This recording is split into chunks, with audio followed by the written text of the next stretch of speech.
Well, I'm going to make this interesting and disagree with everyone. I do not accept the premise, which probably isn't too much of a surprise, but nonetheless, I reject the premise that the whole point of the so-called war on terror or investing in the Mujahideen was to somehow fight terrorism or to make a better world.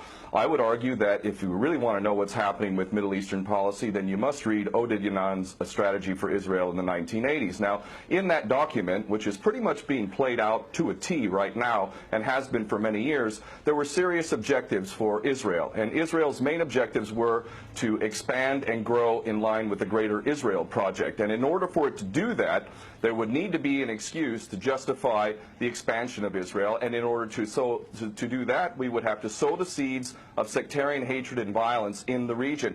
The number one target of this plan was Iraq. We've achieved that. That's not a failure. That's actually a success. Iraq is a failed state largely. It is an absolute basket case. Sectarian hatred is absolutely insane. We see the beheadings and all of this madness, and we think it's a disaster. No, it's not at all. In fact, it's all part of the plan to break up Iraq into 3 different states. When we look at Syria, we also find that the goal is once again the same thing: sow the seeds of sectarian hatred and basically turn that nation into a basket case.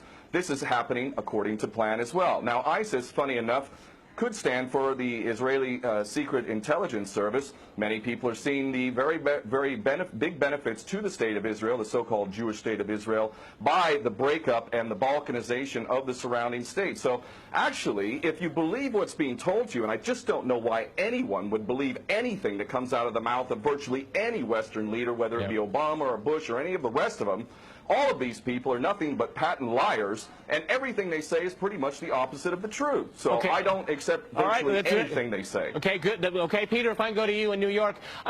There is absolute continuity between the policies of Iraq and breaking it up and breaking up Syria as well. It is beyond naive to suggest that the U.S. doesn't have its fingerprints all over ISIS.